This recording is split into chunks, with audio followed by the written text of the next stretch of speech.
water, food and energy. Global warming, population growth and increased competition for resources from elephant emerging economies make that inevitable. From Sakhalin Island to Ashgabat, from Baku to Caracas, from the Arctic North to the southern tip of Africa, we are witnessing a new global great game for influence and resources. There is nothing new about resource nationalism and the desire of producing nations to keep control of the lion's share of the profits from their oil, gas and other natural commodities.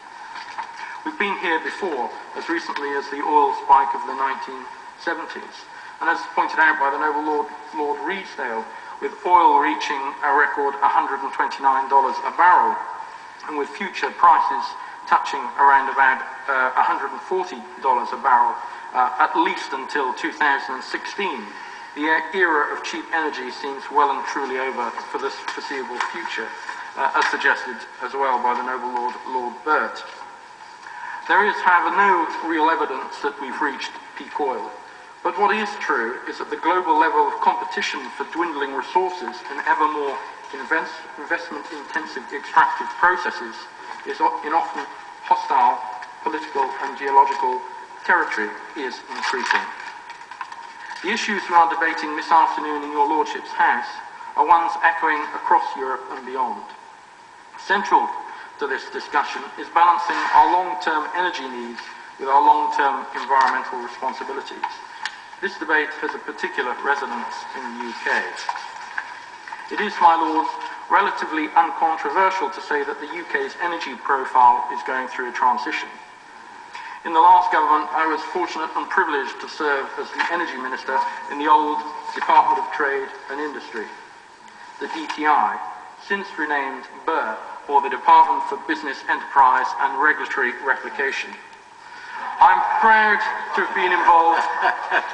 Oh, sorry, did I get that wrong? I'm proud to be involved in drawing up the 2007 Energy White Paper that looked to address many of the energy issues before Noble Lords today. Before turning to the bill itself, it is worth dwelling on the wider energy context. As I've mentioned, we see large portions of the world's proven hydrocarbons located in politically unstable or unpredictable environments. Some 80% of oil and gas resources are controlled by national governments.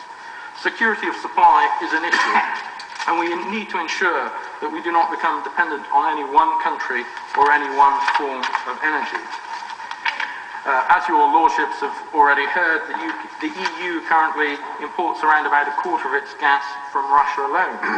The UK will import around 80% of its gas supplies by 2020. Yet the greatest threat to security of supply remains the slowdown in energy investment and production in Russia and the former Soviet Union. The North Sea is a maturing asset, as we've heard, but there's still much to play for. With some 16 to 25 billion barrels of oil remaining from the UK continental shelf, we should not squander the opportunities these afford us. The government must look for greater cooperation with the energy industry and look to provide adequate investment, incentives and an effective decommissioning regime. Indeed, this bill takes the right steps in providing that framework for storage and exploitation capabilities. We must also look to cultivate other indigenous energy sources like clean coal, which was mentioned by the Noble Lord Ezra earlier today in your Lordship's House. These should develop alongside government support for pioneering a wide range of carbon capture and storage technology, which this bill provides, through the licensing of offshore carbon dioxide storage. The bill takes a number of sensible steps. It provides the regulatory framework for our evolving energy infrastructure, new technologies like carbon capture and storage, provisions for smart meters, licensing provisions for decommissioning energy installations, as well as offshore electricity transmission. Importantly, it creates the conditions for investment in offshore gas storage. In today's volatile gas market, it makes a lot of sense to increase the UK's gas storage capacity. However, the government must have regard to develop long-term energy supply contracts, as witnessed on the continent, if it wants to ensure security of supply and avoid the level of volatility in energy prices we're seeing today. European energy liberalisation will not suffice. And of course, the bill tightens the regulations for nuclear waste management for the next generation of nuclear power station. The government's nuclear waste management proposals are welcome, not only in themselves, but also in addressing public concerns about nuclear waste. Nevertheless, the government should accelerate the programme securing the UK's legacy nuclear waste and boost the number of nuclear inspectors. My Lords, as already noted by the Nobel Baroness Lady Wilcox, over the next 20 years the UK will lose a third of its generating capacity as low-carbon directives kick in and existing nuclear power stations are closed. Nuclear currently accounts for 18% of our generating capacity. Most of our existing stations are due for retirement within the next 15 years, as my noble friend the Minister indicated.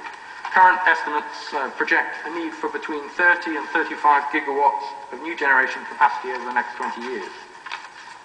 If we are committed to making any new capacity low carbon and wish to avoid a new dash for gas, a new generation of nuclear power stations must be brought online. This would complement the developing renewable sector alongside greatly improved energy efficiency. I still remain to be convinced